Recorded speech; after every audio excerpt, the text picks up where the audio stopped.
Dando continuidade à nossa matéria de máquinas elétricas, nós vamos passar agora para os motores. O primeiro tipo de motores que a gente vai ver são os motores CA monofásicos. Característica desse tipo de motores: só tem um conjunto de bobinas. Como são monofásicos, alimentados com apenas uma fase em corrente alternada. E eles são construídos para acionar cargas de pequena potência. São divididos em dois tipos: motor universal e motor de indução. Vamos ver a diferença desses dois. Primeiro,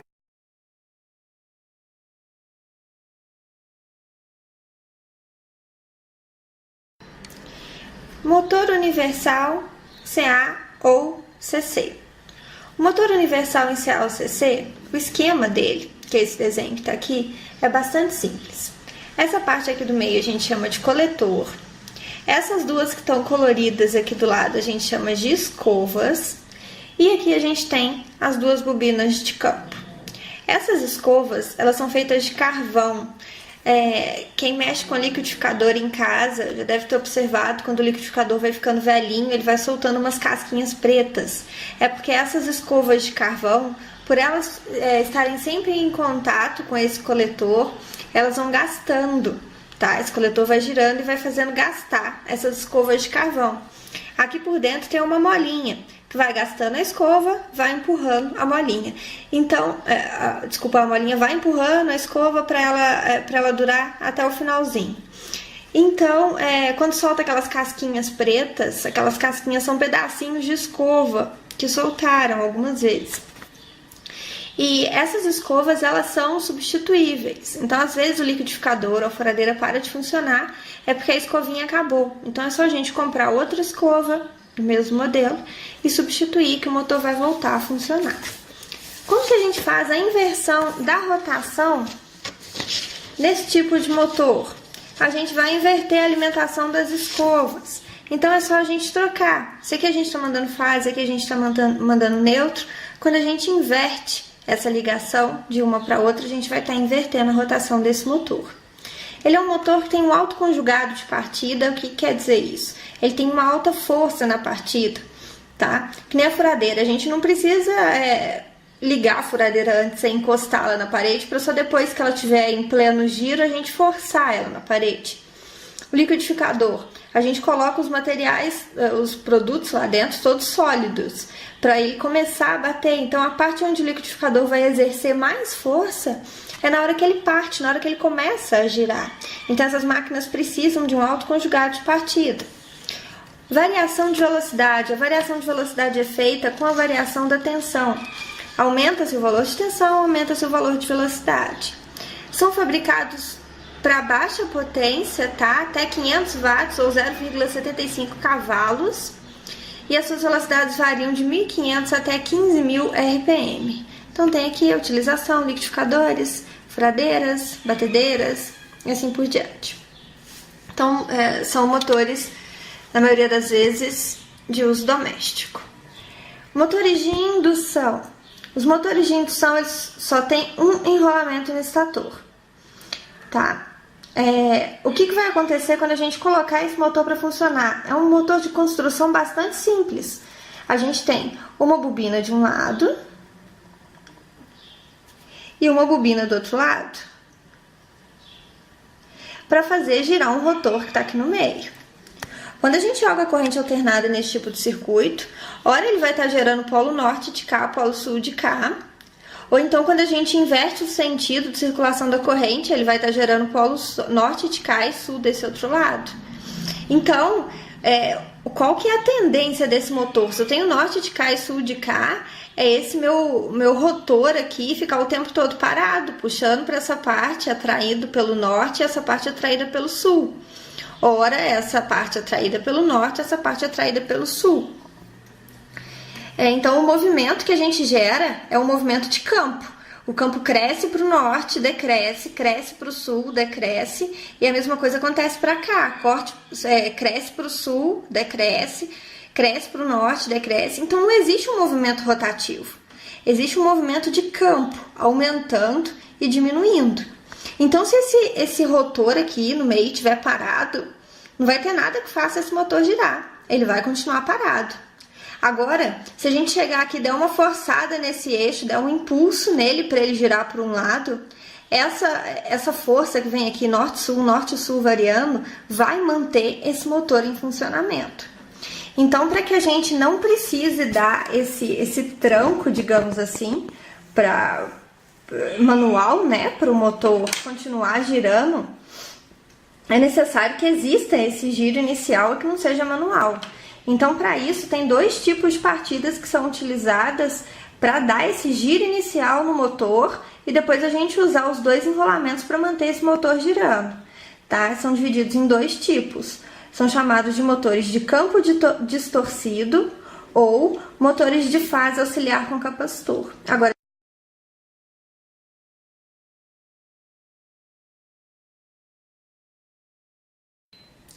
motor monofásico de fase auxiliar. Nós vamos falar sobre ele, porque é o mais utilizado e é o que mais interessa pra gente, tá joia?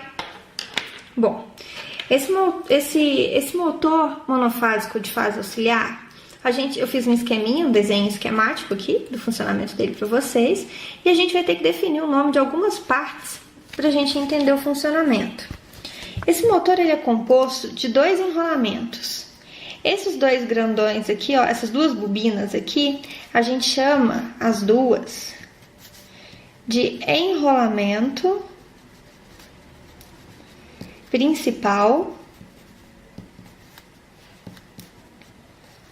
ou enrolamento de trabalho. Característica desses enrolamentos. Eles são feitos com um fio mais grosso, com um condutor mais grosso, e são várias espiras que a gente tem, uma quantidade muito grande, um número muito grande de voltas de espiras. E o segundo enrolamento, que é formado por esses dois aqui, ó, a gente chama de enrolamento secundário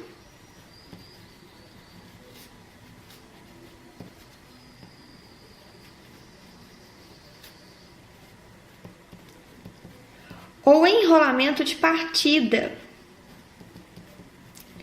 Como o próprio nome já fala, esse tipo de enrolamento ele só vai ser energizado, ele só vai ser utilizado no instante da partida, nos segundos iniciais que esse motor começa a girar. Fora isso, vai ficar só o enrolamento principal ou o enrolamento de trabalho funcionando. Esse enrolamento ele funciona o tempo todo que o motor estiver em funcionamento, tá? Então se esse enrolamento secundário, um enrolamento de partida, como que ele funciona só na hora da partida? Existe aqui, ó, em série com ele, um interruptor. A gente chama esse interruptor de interruptor centrífugo. Qual que é a função desse interruptor? Energizei esse motor. Essa parte central aqui é o rotor, que é a parte que gira, vai começar a girar, tá joia? Essa parte chegou numa certa velocidade, numa determinada velocidade, que já quer dizer que o motor já está em pleno funcionamento. Essa velocidade que esse motor chega é aproximadamente 80% da velocidade nominal do motor, tá? Se o motor ele foi fabricado para 1000 RPM, quando ele chega em 800 RPM, aproximadamente os 80%, esse interruptor centrífugo, que na hora da partida estava aberto, ele abre. Quando ele abre, o que que faz? A gente corta a energia dessa parte toda aqui do circuito. Então, esse enrolamento secundário, ele só funciona até o motor atingir aproximadamente 80% da sua velocidade nominal. Tá joia? Em alguns motores são dotados desse outro dispositivo aqui, que a gente chama de capacitor. Para que serve o capacitor? O capacitor serve para aumentar o torque desse motor na hora da partida. Aumentar o conjugado.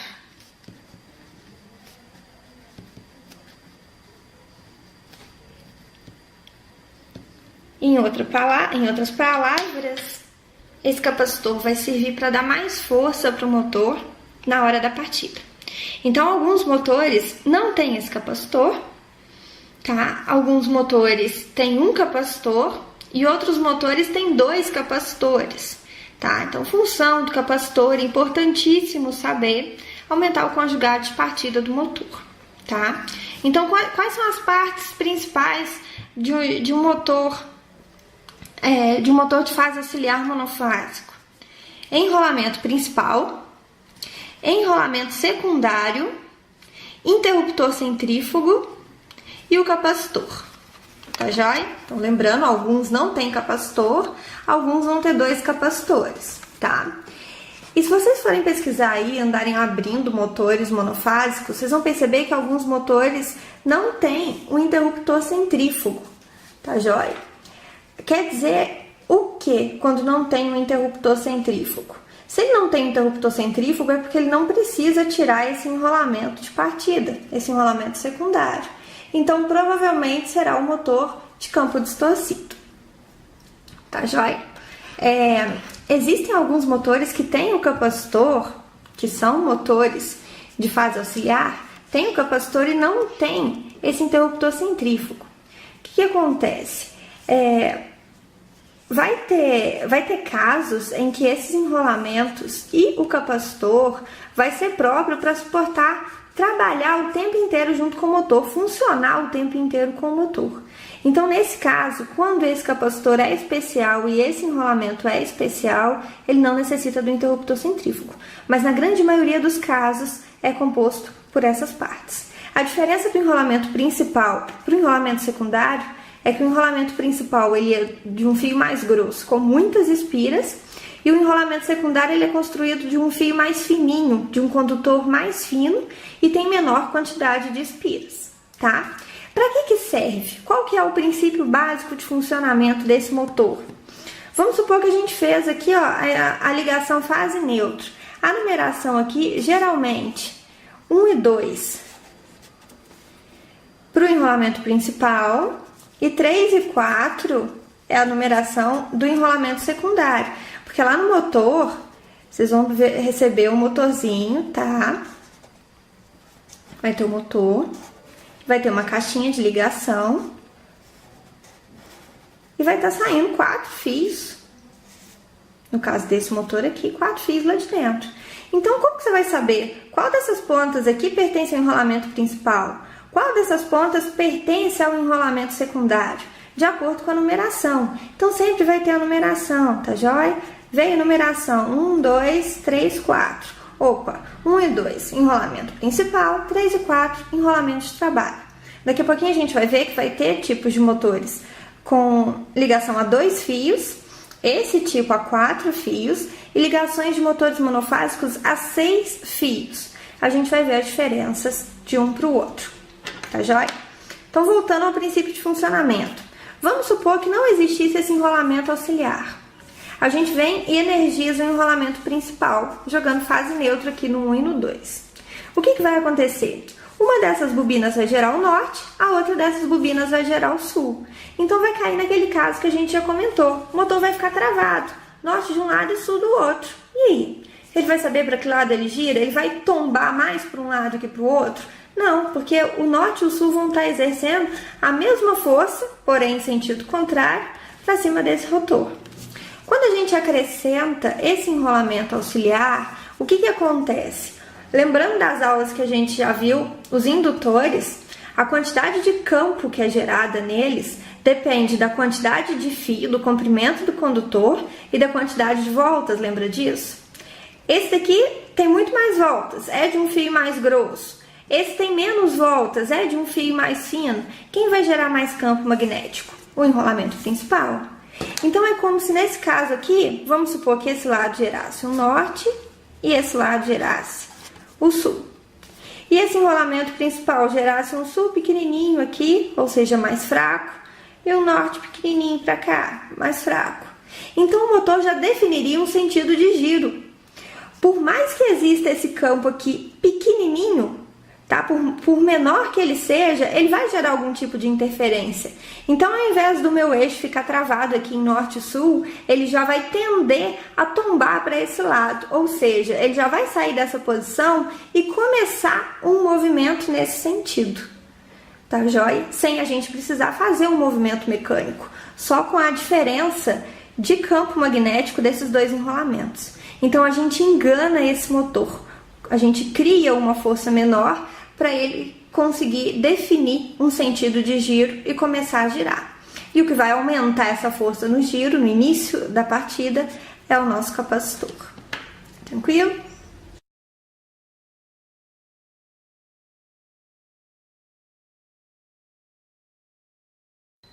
Vamos lá, meninos, entender agora para que serve, como que funciona cada motor, dependendo do número de terminais que esse motor tem. Primeiro, o motor de 2 terminais é o motor mais simplesinho, tá? Geralmente utilizado em bomba d'água. Esse motor, ele só tem uma única tensão de funcionamento. Então, quando você chegar na loja para comprar, você já tem que pedir o motor para a sua tensão de alimentação. Ou 110 volts, ou 220 volts. E ele só tem um sentido de rotação, então ele só tem um sentido de giro. Não adianta querer inverter o sentido de giro desse motor de 2 terminais que não vai conseguir. Então ele já vem de fábrica, fabricado para uma tensão e com apenas um sentido de rotação. Na hora que a gente vê o de 4 e de 6 terminais, vocês vão entender por que desse único sentido de rotação. Motores de 4 terminais já é um pouquinho mais sofisticado. Ele também é fabricado para um único valor de tensão, então chegar na loja já tem que saber qual que é a tensão que a gente vai instalar. Vai comprar esse motor ou para 110 ou para 220 volts. Só que ele já tem uma variação que melhora. Ele já tem 2 sentidos de rotação disponível. Então você fez a ligação, o motor está girando no sentido horário. Agora é preciso que ele gire no sentido anti-horário. Muito simples. Lembra que 1 e 2 é a numeração que a gente pega para enrolamento principal? E 3 e 4 é a numeração que a gente tem para enrolamento auxiliar? É só a gente inverter o 3 com 4, trocar os dois de posição na hora de ligação. A nossa próxima etapa vai ser os fechamentos de motores. Daí vocês vão ver como é que a gente faz essa troca. Então perguntou para vocês, como é que a gente inverte a rotação no motor de 4 terminais monofásico? Inverte os 2 terminais do enrolamento auxiliar, ou seja, nesse caso do motor de 4 terminais, a gente inverte o 3 com 4. Tá vendo por que o de 2 terminais não tem jeito? A gente só tem os 2 terminais principais, a gente não tem enrolamento auxiliar, então não tem como inverter o sentido de giro, porque ele não tem enrolamento auxiliar. E os motores de 6 terminais são os mais sofisticados, monofásicos. Eles são fabricados para 2 tensões. Então você consegue ligar esse motor tanto numa rede 110 quanto numa rede 220. É só a gente trocar o fechamento. Vocês vão ver que isso é muito simples, é feito na parte externa do motor. Então eu consigo transferir ele de uma tensão para outra sem problema nenhum. E ele também é um motor que fornece para a gente 2 sentidos de rotação. A numeração do enrolamento auxiliar é sempre os 2 últimos números da sequência. No caso do de 4 terminais, os 2 últimos 3 e 4. No caso do de 6 terminais, os 2 últimos 5 e 6. Então, do 1 ao 4, a gente está falando de enrolamento principal. Tem 2 enrolamentos nesse motor. Na verdade, são 2 bobinas diferentes para o enrolamento principal. E a gente tem o 5 e o 6, que são os terminais do nosso enrolamento auxiliar. Então, para inverter a rotação, desculpe o erro aqui, eu não tinha como corrigir agora, mas é a inversão dos terminais do enrolamento auxiliar, da mesma forma que o outro, tá joia? Só que no caso do motor de 6 terminais, não é o 3 e o 4 mais que são os terminais do enrolamento auxiliar. 3 e 4 fazem parte do principal. Agora, quem que a gente inverte para mudar o sentido de giro? O motor está rodando no sentido anti-horário. A gente quer transferir ele para sentido horário. Quem que a gente troca? O 5 pelo 6.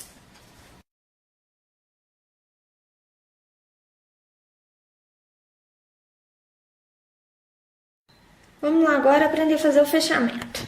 Tá aqui o esqueminha de novo. Motor de 4 terminais. 1 e 2, enrolamento principal. 3 e 4, enrolamento auxiliar. Como é que a gente faz esse fechamento?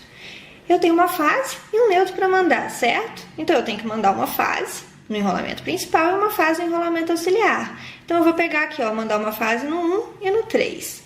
Então, eu tenho aqui a fase, vou pegar essa fase e mandar no 1 e essa mesma fase e mandar no 3. O que sobrou para mim? É o neutro. Então, eu vou pegar o neutro, mandar neutro no que sobrou, no 2 e no 4. A gente vai ter um sentido de giro se a gente fizer essa ligação. Agora, vamos supor que eu fiz, energizei o motor e o sentido de giro não é o que eu preciso. Eu preciso inverter o sentido de giro. Então, lembrando, para inverter o sentido de giro, a gente tem que inverter a ligação do 3 com 4. Então, ao invés de ligar 1 com 3, eu vou ter que ligar na fase 1 com 4. Então, vou aqui, ó, fase, vou ligar o 1 e vou ligar o 4. O neutro não ligava o 2 com 4? Eu tenho que inverter. Então, agora o neutro eu vou ligar o 2 com 3. Facinho, né? Motor de 6 terminais está representado aqui. Enrolamentos de principais de trabalho e enrolamentos de partida, está aqui o 5 e o 6.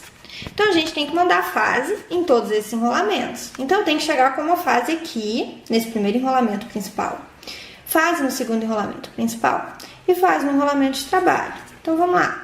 Vou pegar a fase e vou mandar aqui, ó, no 1, no 3 e no 5, nos ímpares. Fase no 1, fase no 3 e fase no 5. Nos demais, que são os pares, nós vamos mandar o neutro. 2, 4 e 6. Se eu quiser inverter essa rotação, quem que eu tenho que trocar? O 5 pelo 6. Então, a minha fase continua vindo no 1 e no 3, só que agora, ao invés de vir no 5, ela vai no 6. Então, vamos lá. Fase no 1, no 3, e ao invés de vir no 5, eu vou mandar ela lá no 6. E o meu neutro? Ele vinha no 2, no 4 e no 6. Só que eu tenho que inverter o 6 com 5. Então, agora o meu neutro vai vir no 2, no 4 e no 5. Neutro no 2, neutro no 4 e neutro no 5. Só uma observação, esse daqui é o fechamento que a gente faz no motor, é a interligação de fios. Pode ser que venha representado dessa forma. Fase no 1, no 3 e no 6. Então, no motor, às vezes vem umas bolinhas desenhadas, tá? 1, 3 e 6.